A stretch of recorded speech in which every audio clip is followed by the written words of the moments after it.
Hey guys, welcome back to my channel. Um, Today is Saturday, April 12th, and I just stopped in real quick to give you guys an update from the last video and let you know what was happening with that. So I did get confirmation from my company that the truck that hit the young lady's truck was captured on video on our camera system. Unfortunately, the span of the view on the camera was not able to it didn't reach far enough to be able to see the actual incident. It wasn't able to capture the truck when it struck her truck, but it was able to capture the truck as it passed by my truck.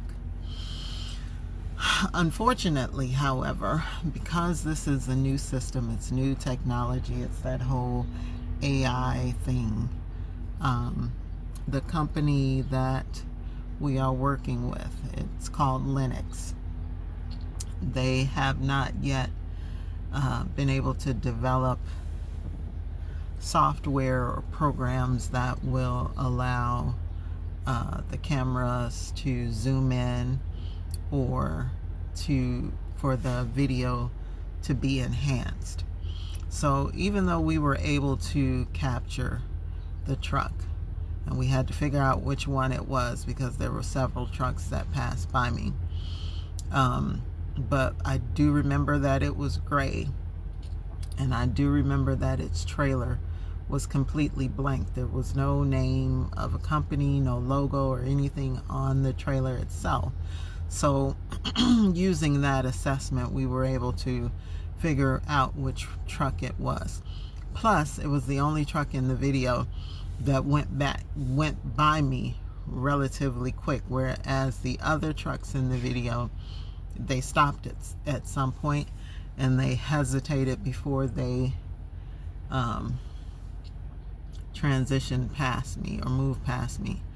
That was the only truck that went past me rather quickly. So yeah, deducing from all that transpired and what I recalled from the incident itself, we were able to pinpoint which truck it was. Unfortunately, there was no information on the truck. There was no, on the truck itself, not just the trailer, there was no company name, there was no company logo. And from the angle that he came out and came past me, you could see that there was a license plate on the front of the truck, but because the company does not have the capability yet to be able to zoom in on the license plate, we weren't able to read it from the video. And the only other piece of information that was present on his truck anywhere, because there wasn't a plate on the back of the trailer either, but there was, it looked like there was some kind of little rectangular placard that was on his driver's door. The unfortunate part is it was very small. It was probably about the size of 2 shoe boxes stacked on top of each other. So whatever was written inside of that little rectangular square that was on the side of his truck wasn't legible. We couldn't read it because of the distance, and again, because the cameras weren't able to zoom in on it. The company couldn't enhance the video, nor could they zoom in to be able to get the details on that. We're thinking that it was probably his DOT numbers because he would not be able to drive that truck with no information at all on it. He shouldn't even be on the road. So even if there was no company name, he should have his DOT numbers displayed somewhere. So we're assuming that his DOT numbers were on that placard, and if we could at least read the DOT numbers, we'd be able to track down the truck. But unfortunately, we were not. However, the young lady was able to get the footage.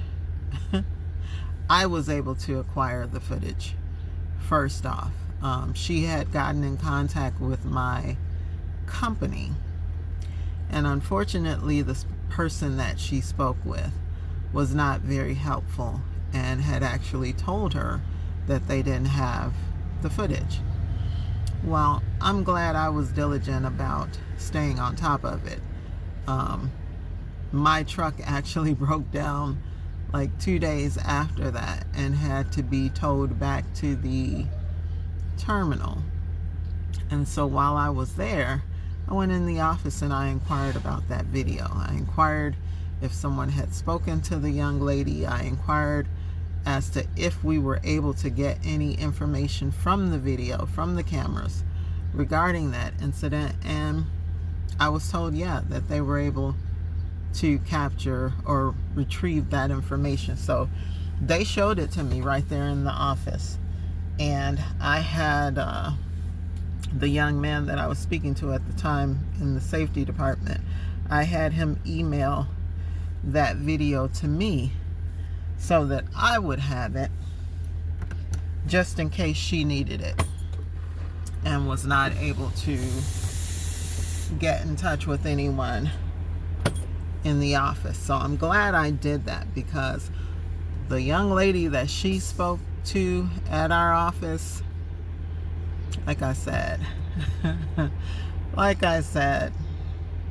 there are a few bad apples just about anywhere you go. And that young lady that she spoke to happens to be one of our bad apples. So she told her some information that was completely false. And thank goodness I had the video in my email, so I was able to send it to her. So now what she has done is she spoke with the investigator or detective or whoever is handling her case from the police department, and she was able to get that video to him.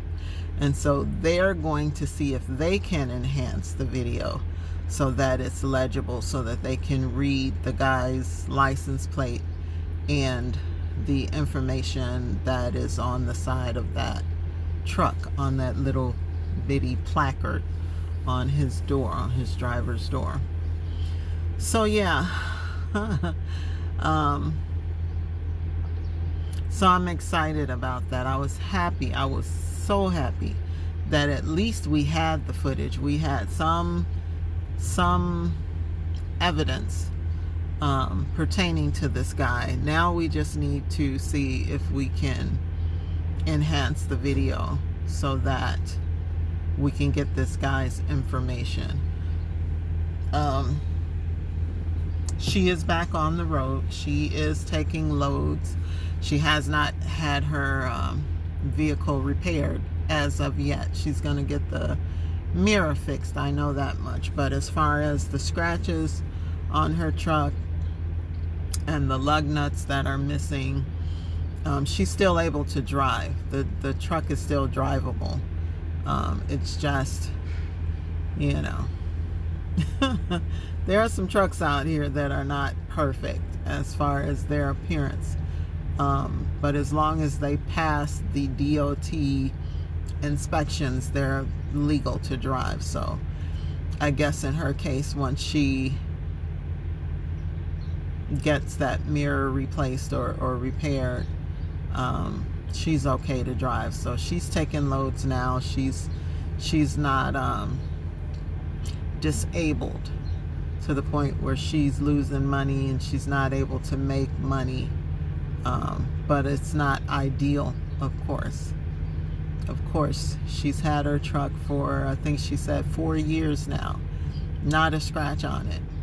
Never, been in any kind of accidents or anything with it. And this guy comes along and does this to her truck and doesn't have the decency to at least stop and say, hey, I'm sorry, I'm a new driver, or I accidentally hit you, or whatever, let me give you my insurance information, let me call my company. Nothing. He just took off. He knew what he did. He saw an opportunity to get away, and so he did. Yeah. But yeah, that's pretty much it. I'm glad that we at least were able to provide that bit of information for her. And I'm praying that something comes of it, that she gets justice. Like I said, she can go after his insurance company, or she can go after his company and his insurance company. I mean, there needs to be consequences. There needs to be justice behind this, because he was in the wrong, and he knows he was in the wrong. He knew exactly what he had done, and he chose to run instead of doing the right thing. So yeah, so that's pretty much it, guys. I just didn't want to leave you hanging, wondering what was the result of that incident. She's fine. And she had some other witnesses who were helping as well. There was another lady driver who was driving a tanker truck who actually tried to catch up with the guy. Unfortunately, her truck is governed at 65 miles an hour, so she couldn't go over that speed to try to catch this guy. That's another thing that you guys have to consider. Some of these trucks the speed has been dialed down to where you can only go a max speed of whatever your company sets. So if you think you're gonna get out here and be driving like Mario Andretti in these trucks, forget about it. Forget about it. Yeah, 65 is what our trucks are governed at as well, so we can't go over 65. 63, 62, 63 is ideally the speed that they want us to drive at, if the max speed on the road is 65 and up.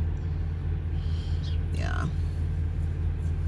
So yeah, but like I said, she's fine. She's doing fine.